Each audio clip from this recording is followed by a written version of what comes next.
we've come to the school and, we've done recruiting before, but we've never really given a company presentation.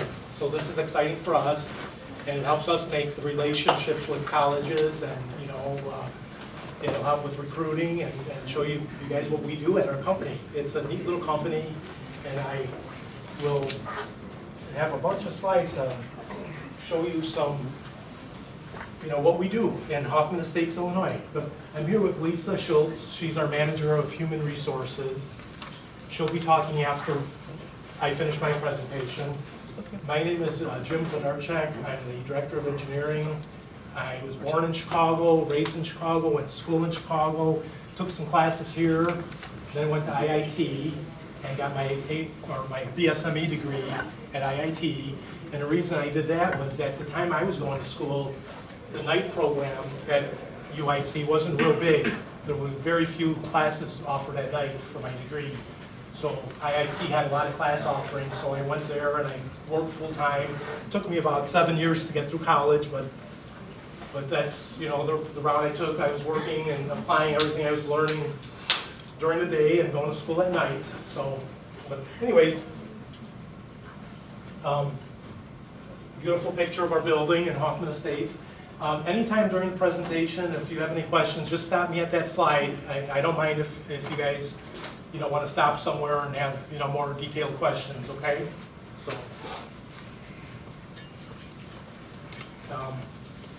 a little company history. We were founded in 1959 by Thomas Casey, and he's recently deceased. And it's currently owned and operated by Tom Casey's son, Brian. And Brian's a pretty young man still, and very active in the business. And it's just, he's the only family member that's involved with the business. In 1984, Thomas acquired a company, Triangle Metals Division. They're out in Rockford, Illinois, and I got some slides on them. I'll talk about them later. And we also diversified and bought, another acquired company, Service Industries. They're located in Rolling Meadows, Illinois, which is about 5 minutes from Thomas. So, at Thomas, we have two product lines. We have tablet press tooling and tablet coating systems.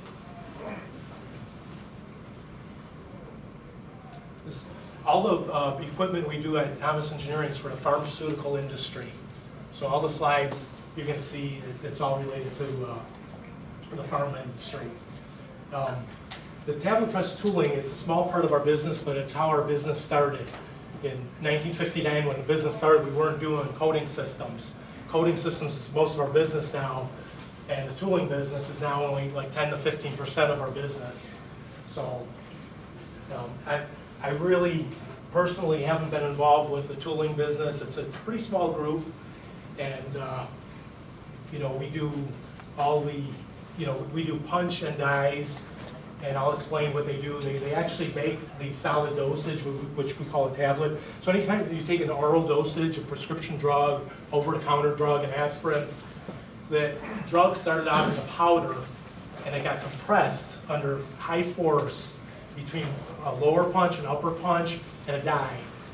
And to design the tooling for that, to work millions and millions and millions of cycles, we do FEA analysis on the tooling tips. This is a machine that actually makes the tablets. It takes the powder and it uses the tooling. Now, the tooling is a wear item. We don't make the machines at Thomas, but the tooling is standardized throughout the industry, so our tooling will work on any machine that's out in the marketplace. So, and it's a wear item. So tooling may only last for 10 million cycles, and then they have to replace it. And when they're making, tablets, they make millions and millions and millions of tablets. So, and that's this slide just sort of goes over the cycle. And a tablet press would start out with powder. It would fill in the die cavities, and then you'd have, it's going through a rotary motion. This is shown flattened, but the lower punch would come up, compress the powder, and it goes through a complete cycle, which last cycle it ejects the tablet, and the tablet is, just your solid dosage that you would take orally. So,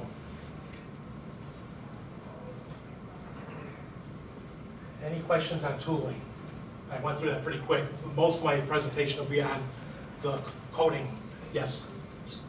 Just what kind of pressure levels does it actually take to solidify it? They go by tons of pressure, Okay.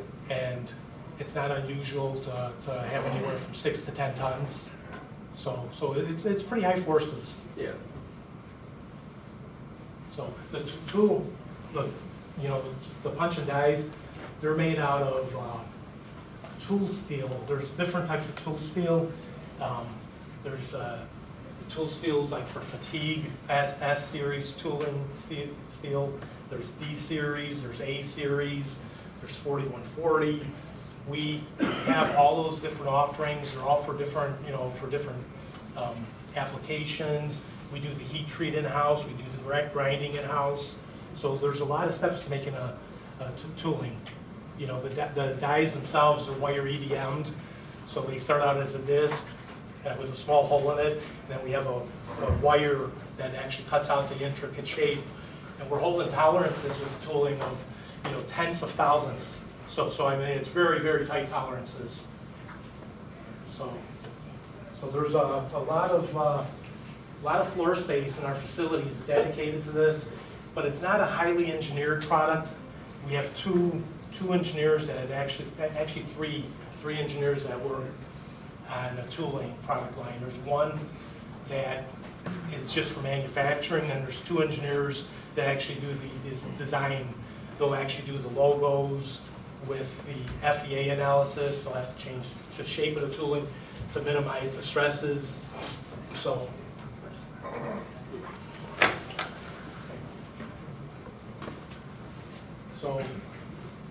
then we get into the tablet coaters, which is the bulk of our product line. This is 75 to 80% of what we do, and we're our company is staffed at a level. 80% of the people are really working on the coating line, and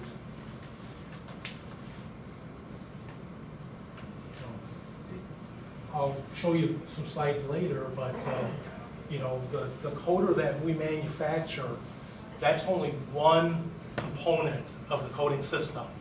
The machine that coats tablets can't work on its own. There's ancillary equipment that we also provide that have to be provided to have the tablet coater work.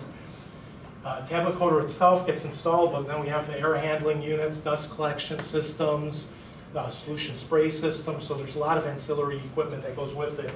And we do all the integration, we do all the engineering to integrate all the different components together.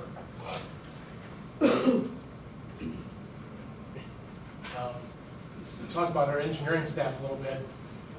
We have 4 project managers, and they're high-level engineers that really get involved with the customer, get involved with sales, and then they also get involved with the project engineers. So when we sell something, they're the person that would go out, get all the, define the whole system, and set a project schedule and put everything together that is required to put the project together. So our projects are pretty complicated. A small project for us is about $500,000, $600,000, and a larger project is usually $2 or $3 million.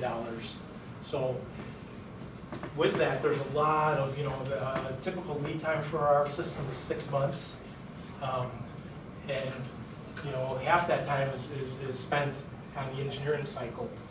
And then there's a bunch of automation and software programming that goes into it. So,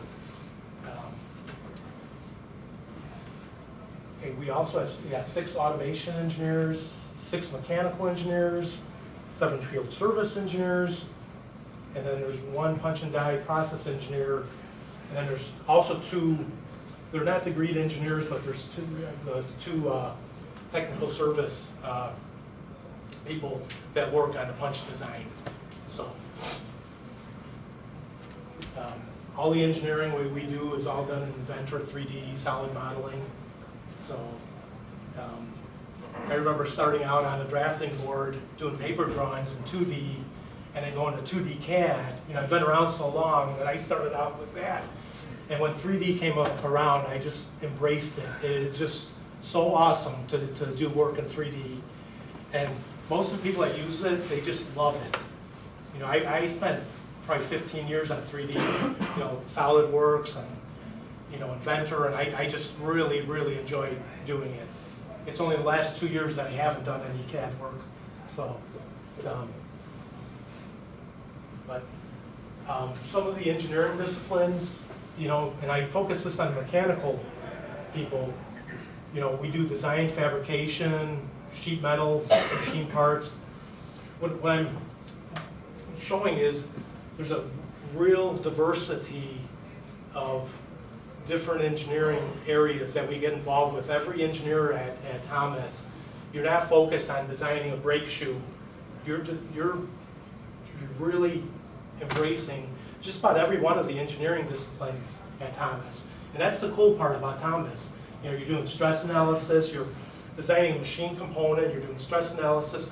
We're not doing, you know, we're not making tens and hundreds or thousands of parts. We're making one cabinet, one complicated system at a time.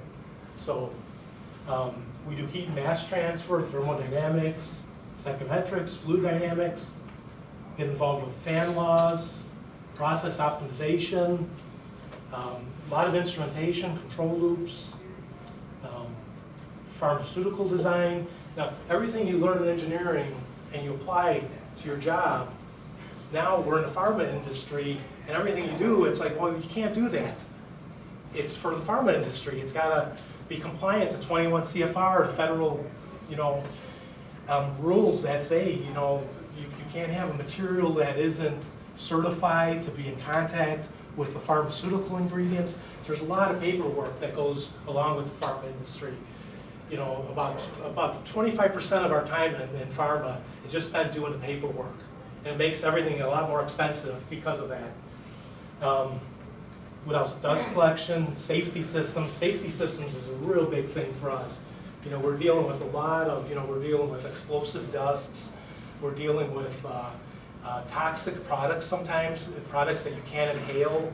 So we have to put protective systems and containment systems on our products. Sometimes we're dealing with alcohols and solvents, acetones for the process. So in that respect, there's a lot of safety that goes along with that. And now we're dealing a lot more with the international market. So there's a lot of CE compliance, ATEX compliance, and there's a, you know, it's really a plate full of information to absorb. We hire consultants to help us get through it because it is a complicated world when you're, you know, selling products throughout the world. So, and then the last one I put was the CGMP. That's current good manufacturing practices, and that's for, you know, the FDA compliance.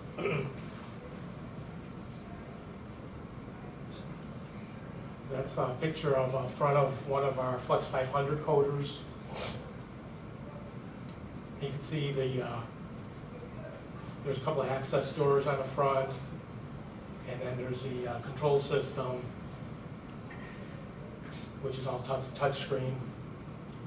But anyways, these are tablets, and these are all coded tablets of a picture of. This is what our machines do. Our machines put the coding on the tablets. So, and why do we do that? The reason why we do that is a lot of different reasons. And every project that we work on usually has a different requirement. So, one of them is just product identification. They, you know, a plant may run 10 different products, and they want to identify the products, and you know, their size, their shape, and there's color. So sometimes they have one dosage they'll make blue, a higher dosage. They may make a different shade of blue or a different color altogether. The other reasons are, you know, second one would be protection from the environment. The coatings we use, a lot of them are like latex based polymers, and those provide a moisture barrier to the product. So a lot of the powders that are compressed, if they were just to sit out in the environment with ambient conditions, they would absorb the humidity. And what would happen is they would degrade, it could degrade the drug, it could make the product fall apart. So putting a coating on actually protects the product. Tablet strength. A lot of times putting on the coating actually increases the tablet strength. Because the tablet, once it's made and coated, it's got to go through packaging, it goes through other machines to get inspected and packaged. So another reason is a lot of the drugs that are compressed, they're a bitter powder. The drugs are very bitter. You put it in your mouth, you have the gag reflex. Put the coating over, put a little flavor in there, and it's more palatable to swallow. It also makes it easier to swallow. I bought vitamins that were not coated, and some of those vitamins are really difficult to swallow with water compared to a coated tablet. And you can tell the difference. Coated tablets just kind of slide down your throat. Drug release characteristics. Everybody's probably heard of enteric coated aspirin. Enteric coatings is a polymer that goes over the tablet, and what it does is it puts a time release on the coating. So when it goes into your stomach, it doesn't dissolve. It actually needs a different pH level than your stomach. It needs a much lower pH, and so that happens later on in your intestines. Product appearance and brand identification. So that's marketing, appeal. Some drugs, as everybody knows, they're advertising a lot of drugs on TV and in magazines. So they want to make the product look good. Easier handling, faster packaging. If you didn't put the coating on, there's a lot of residual powder. The residual powder, if you didn't put a coating on, follows the tablets and goes into the packaging equipment, makes a big mess. So it makes it really difficult to package. And I don't know, years ago they used to sell aspirin that wasn't coated, and they used to sell it in clear bottles. And if you looked at it, it was something you wouldn't want to buy because it had all this powder in it. So, and then last one was reduced dust, and then it just shows some different forms of coatings. First one is aqueous, water-based. There's an old form of coating that's called sugar coating, where they really, like M&M's is an example of sugar coating, and they do that on certain drugs. And they build up, they put a lot of sugar on there. It's a very long process. Functional coating and drug layerings.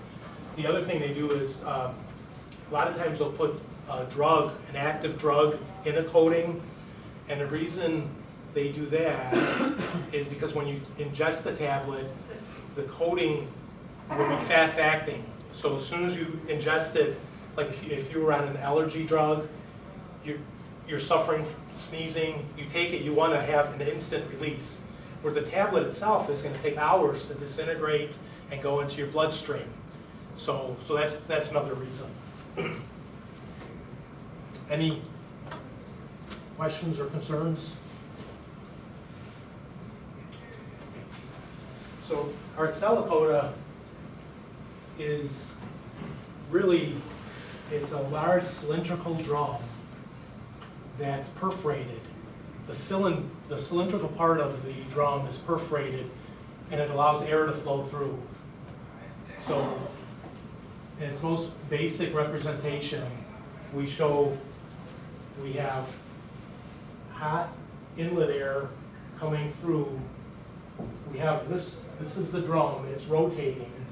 This is the product in here, the tablets. There may be 1 or 2 million tablets in there, depending on the size of the coater. We have a spray system, and then we have an exhaust. we're actually pulling out all of the air. So, and there's an energy balance that goes on here. So there's equations of heat transfer, mass transfer, and thermodynamics that, you know, we have a computer model of this. Got a couple of slides on that too. But that's actually the coating process. So we're, you know, a batch coating process could take 1 hour for like a 3% weight gain. So we load the tablets in, heat them up, and while you're spraying them, it's a continuous spray cycle. And anytime during the process, if you were to put your hand in and grab a handful of tablets, they would be dry.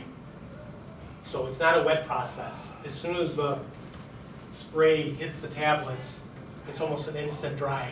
And that's the heat balance that we've created in the, you know, with a large volume of heated air.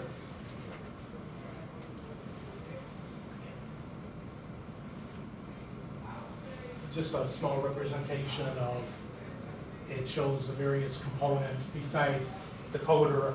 Like I said, the coater is what we manufacture at Thomas, but all the other elements, all the instrumentation, all the air handling systems, the dust collection system and the exhaust, that's all provided by, you know, we have some partners that we've worked with for years that manufacture and make those custom for us.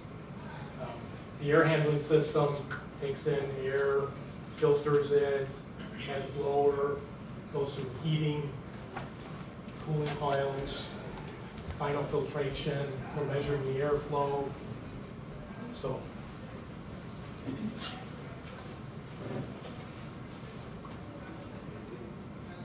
Excuse me. yeah. What's the temperature going into the cellar coating? The temperature is, we could vary that. We could have set points of anywhere from 45 degrees C to 85 degrees C. And we have some products are temperature sensitive, like we do some gelatin capsules that we have to run those at below 45 degrees. So it's done at high airflows. So normally we're pumping in anywhere on a really small system, we would have about 1,000 CFM. On a large system, up to 12,000 CFM. A 12,000 CFM system is huge. So this is just one project. The first part of a project is we would develop the process and instrumentation diagram.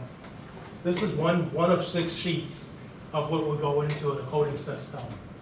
And every component is looked at and engineered, and then this would be the template for our automation group to use to write the software and to do all the, you know, the electrical controls, the PLC logic. Every one of these symbols shows where there's an input or output. So, and this would be what our mechanical engineers do. They would all get involved with the process side. A lot of different companies would have chemical engineers to do some of the process. At Thomas, we utilize mechanical engineers because there's such a variety of work. You know, we wouldn't be able to support a chemical engineering department, so we get the benefit of having our mechanical engineers do this. And it really is kind of neat because it really, you know, lets you cross over to a lot of different engineering fields. So coating, some more basics, you know, just like we're spraying an aqueous-based solution, we may have 14 to 20% solids. The, you know, 84 to, you know, 80% liquid needs to be evaporated out. So our heat balance is getting all of that water evaporated out. And then the solids, the idea is to have all of the solids stay in the coating process. And our process is about 96 to 98% efficient. So about 2% of the solids makes its way out the exhaust. and that 2% that makes its way onto the exhaust needs to be collected. And a lot of times that could be potent, so it needs to be collected, and then we have HEPA filtration. Sometimes we have, oxidizers where we have to incinerate the exhaust stream to make sure, we meet EPA. So another representation, you got the inlet air heating the tablet bed, and the exhaust, pulling the air through the bed. It's really important that none of the air bypasses and goes around the bed. So we go to great lengths to seal. You have a rotating drum, and you have to have dynamic seals that seal all the air in. So those are always challenging. This shows an actual coating process where the tablets are actually, the photo shows the tablets in the drum, and you see the spray system. You have a finely atomized, spray. We have as many spray guns as we can get into the process we do. Our largest coater has 15 spray guns. Our smallest coater has 1 spray gun. So in this coater, it looks like there's at least 6. 6? And there's a lot of science that goes into the droplet. I remember years ago I rented some laser Doppler droplet measurement, devices, because we got a patent on this spray bar. We did a lot of the research on this. The droplet size, the droplet speed, the area of which we spray, it's all very critical to the process. Yes? Doesn't the process leave uneven coating on the tablet? Excuse me? Doesn't the process leave like uneven coating on the tablet? No, it doesn't. It would, but over time, statistically, it gets better the longer it runs. So within like about a 2% weight gain, we start seeing a uniformity to the color. Now, when we get into drug coatings, where we have to put a drug coating on top of the tablets, that comes under the FDA we have to have an RSD of 6% or below. That process is very difficult for us. We have to use some special longer drums to increase the surface area. We put more guns in the process, and that process may run 10 to 20 hours. And based on time, there's a graph that the RSD gets better the longer you run. So statistically, the uniformity gets better with the coating. But if you were just to spray for 5 minutes, it would look like crap. It would look, you'd have all different variations. So very, very good question though. Yeah, it's something we're always trying to improve on, the uniformity. The other thing is, being in the farm industry, we work with a clientele. A lot of them are PhDs, and they come in for testing, and these are people that we learn a lot from. They help us. They give us a lot of good feedback.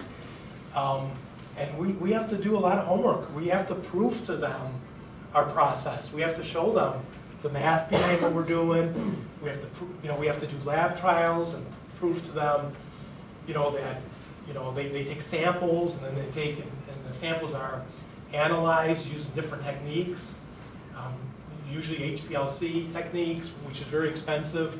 They're analyzed for drug uniformity, so there's quite a bit to it. So anyways, the droplets that are coming out of that spray gun, shown on, it's got a high velocity, usually about 10 meters per second, 7 to 10 meters per second, and usually they're between 10 and 20 micron diameter. There's a variation in droplet sizes, but the average mean diameter would be, in 10 to 20. But we can vary that by changing the compressed air that's inside the spray manifold, so we can vary those profiles quite a bit. We have a lot of rangeability. Droplets hit the tablet, and they coalesce, they dry almost immediately.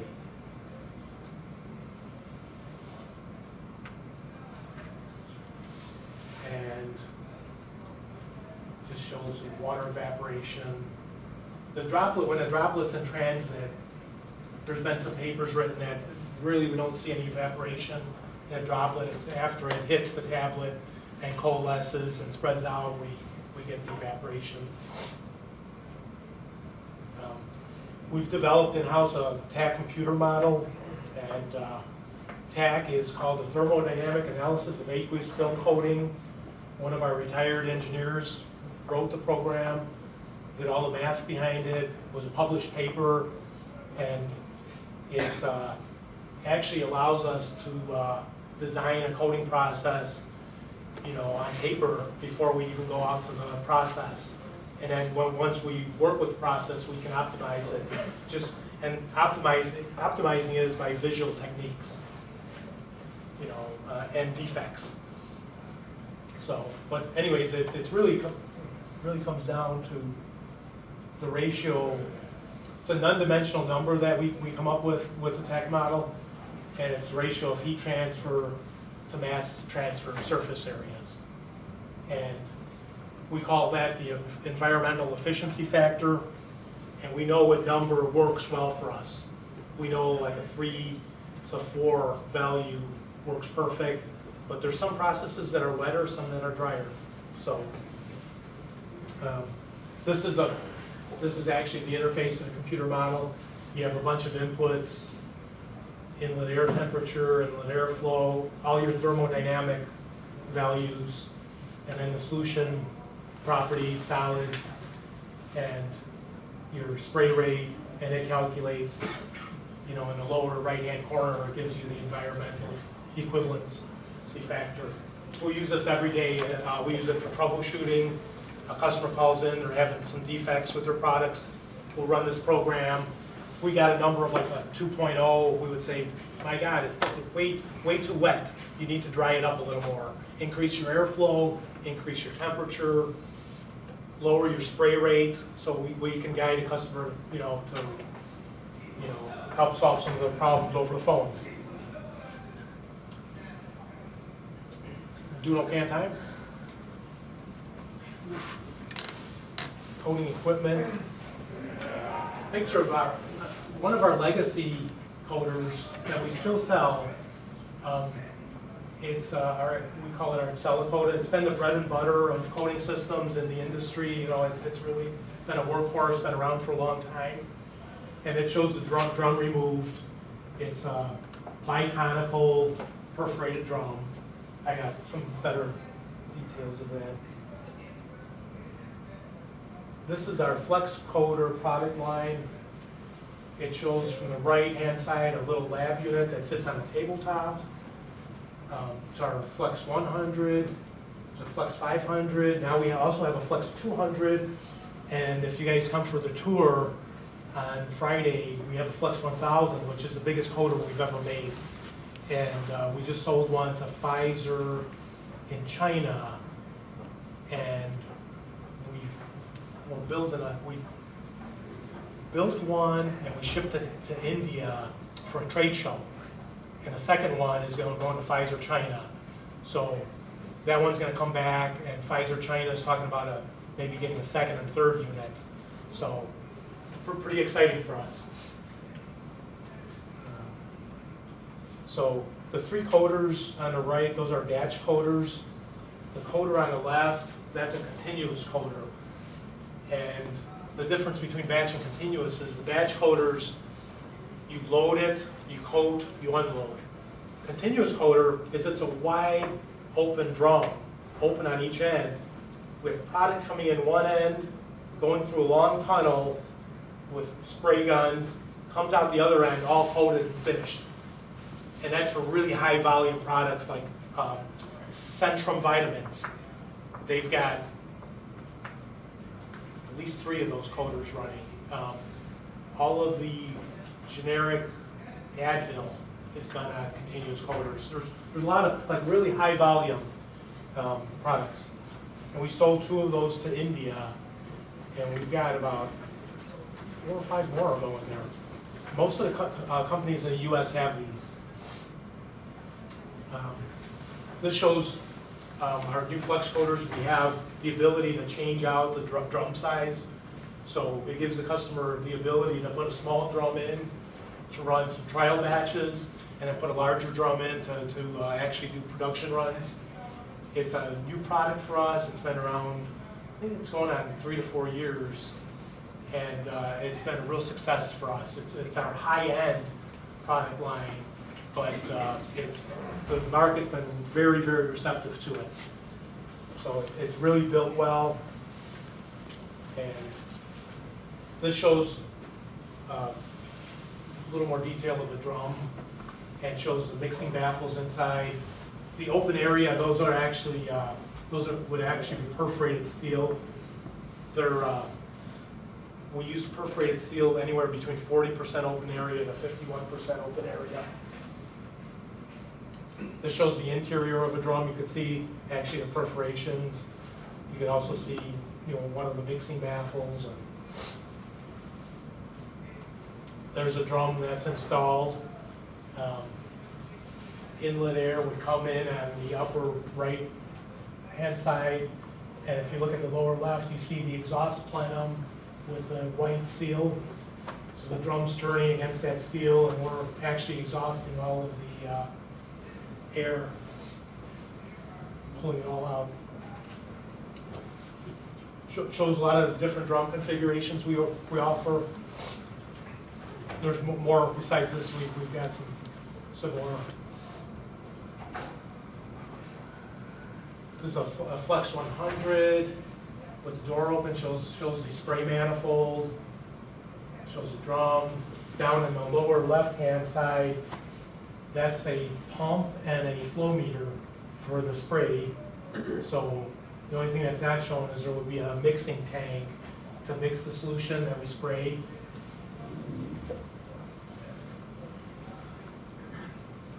Another picture showing the accessibility. This is our front port.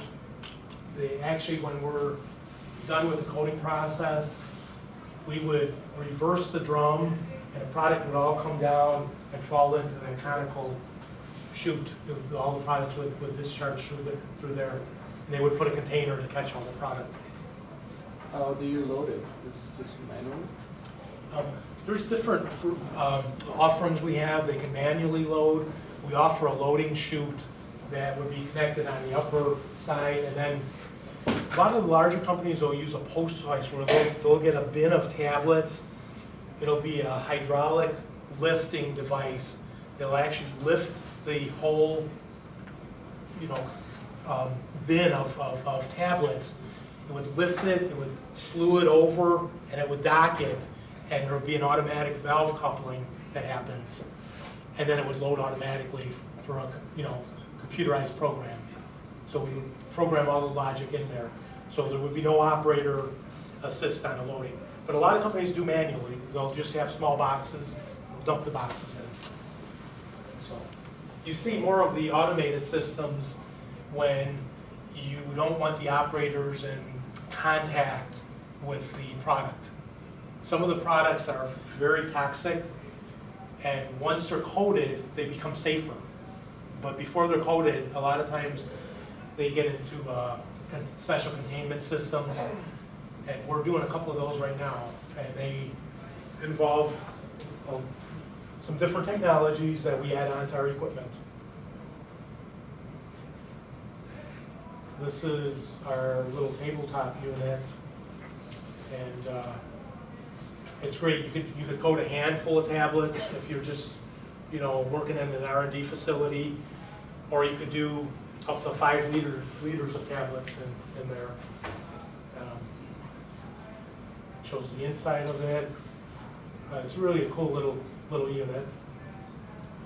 To give you a little opening up the back of the unit, that's what's inside of it, and that's our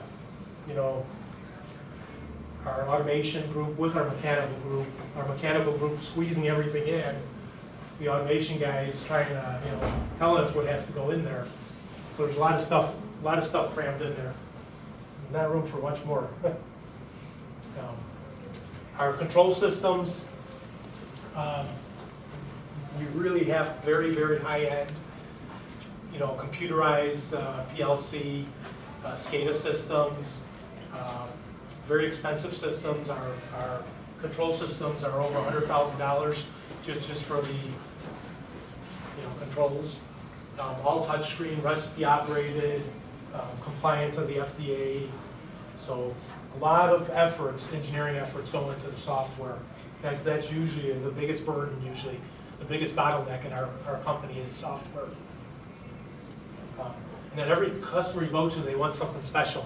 And it's always the software specials. So, and that's just an example of one of our process screens where, it would be you touch any box, you come up with all different levels of, access. You get into set points, trending, and show you graphs on, tuning, PID control. So there's a lot into the controls. This is a system we're building on a floor right now, and it's a Flex 500. It's going to a company in North Carolina that's going to be making a pretty potent drug. So that's the control system. And I've got, I had a slide before about ancillary equipment. Big part of our system, we manufacture the tablet coder, but all the other components are equally as important. And we supply those because we do all the integration. The inlet air handling system, a fairly complex product. It has all different options. It has the dehumidification. We could dehumidify with chilled water, and then a lot of times, if the customer's process really requires a dew point that's lower than what you can get with chilled water, which chilled water gives us about a 10 degrees C dew point. Then we'd have to get into a desiccant system, a chemical desiccant system, where it's a big wheel that we install. And it gets very expensive, but there's a lot of customers that buy that. Here's physically what one of those units look like. In fact, this was just last Friday. We went to accept it, and a company in Minnesota made that for us. And we did the acceptance test there.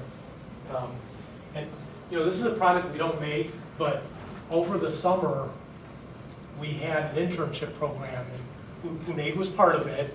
And one of the projects that we did was we wanted to explore making our own air handling unit. And so Hunaid and Alex, two of our mechanical engineers, worked all summer on this project. And this is actually the work they did. They actually came up with a finished product, all detailed drawings. And we actually went out and got it had it costed. And we finished the summer with a presentation with their, they did just a fabulous job on this. And we wanted to explore to see if it was feasible for us to get into it ourselves. So that was pretty exciting. On the exhaust side, we get into dust collection, and we need a blower to pull the air out of the coating system. So we get involved with a lot of different designs on the exhaust side, depending what sometimes the customer wants to reclaim their product, all the dust. So that was it on the coating before I go on to our other companies. And I don't have too much on the other companies. I'm just going to do that brief. So any questions on coating? Anything that we covered? Yes? Do you also service these coating machines? Yes, we do. I would guess the nozzles will get clogged up from all the. That was a real industry problem, the nozzles plugging up. And about 15 years ago, 12 to 15 years ago, the industry, I was involved in that, challenging the spray companies, and actually we lined up developing our own spray technology, and that could run for 20 hours without plugging up.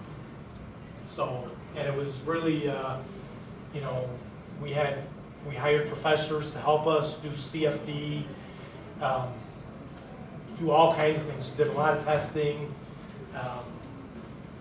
We had a couple of partner, you know, Wyeth at that time, they're Pfizer now. Wyeth did a lot of work with us on that. And so right now, the guns are not the weak part of the system anymore. They've come a long way. But we do service calibration's really important, that customers keep their equipment calibrated. There's a lot of instrumentation and sensors, and those have to be within calibration. So, you know, every 3 to 6 months, the whole system gets calibrated. We do that. And then just in general, process issues. When customers are having a problem with a process, or they're bringing in a new product, we help a lot with that. We invite them over to our lab. We set up a trial, because a lot of times they can't do that work in their facility. You know, in our facility, we're not an FDA facility, so we can, you know, we don't have to be as stringent to do that research work. So, Another question. yeah. Were you ever approached by any other company to make these coaters, but for like food industry, you know, popcorn, nuts? Absolutely. It's the same kind of process? Absolutely. We've done it for food companies. We've done it for industrial companies. There's a company that's coating wooden dowels with glue, the Chicago area companies. There's another Chicago area company that's coating, they're making these cooling tower pellets, and the coating on there is a coating to sanitize the water so the water doesn't grow the bacteria within the packed tower. So they're putting a special coating on with our equipment. We also have been approached, and we're actively working with a couple of companies on agricultural seed coating. Oh, and you wouldn't believe that industry, it's huge, where the seeds are coated with, you know, nutrients or, you know, chemicals. You know, that's a big industry.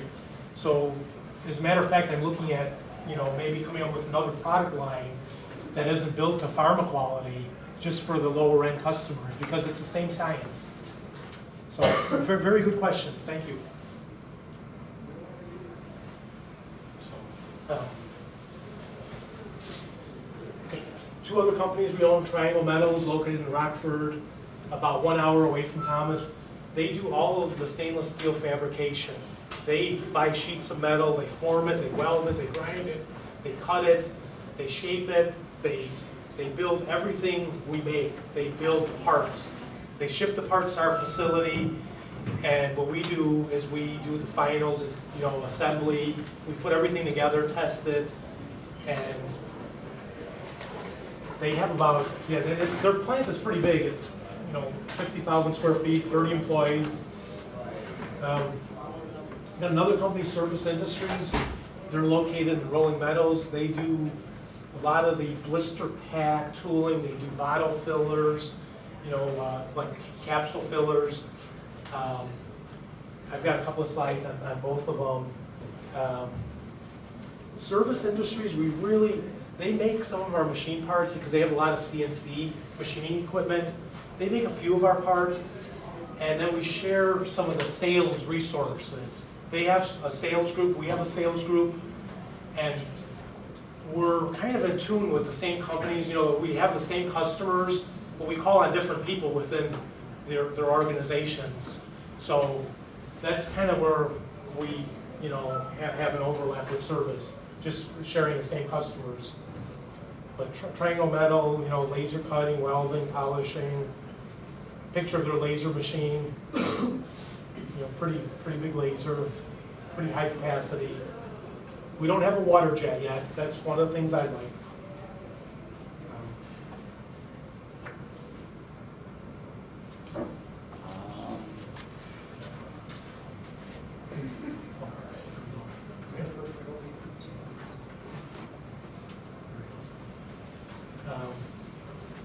cabinet, that's the cabinet for the Flex 1000. If you're on a tour, that's in our, Triangle just shipped that to us for Pfizer. We're gonna be starting assembly on that in the next couple of weeks. That's in our shop right now. You'll be able to see that. Do you make the parts in the shop or do you order it from other companies?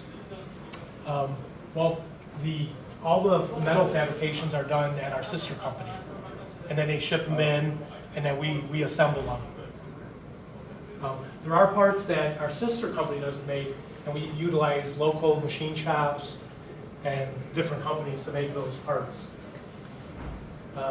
Service industries, they do bottle filling, blister packaging. They, like I said, it's not really related to anything coating, but they're close by. We've actually traded engineers. We've had one of their engineers come over to work at Thomas to do some of our industrial engineering for the punch and die group.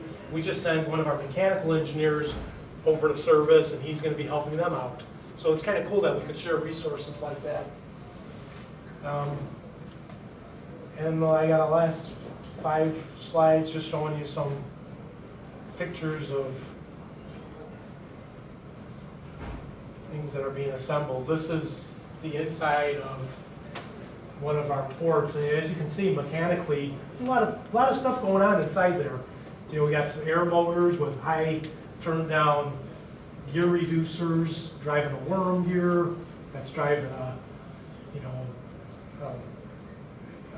main gear that has a chain and sprocket that's changing the indexing to locate the spray system.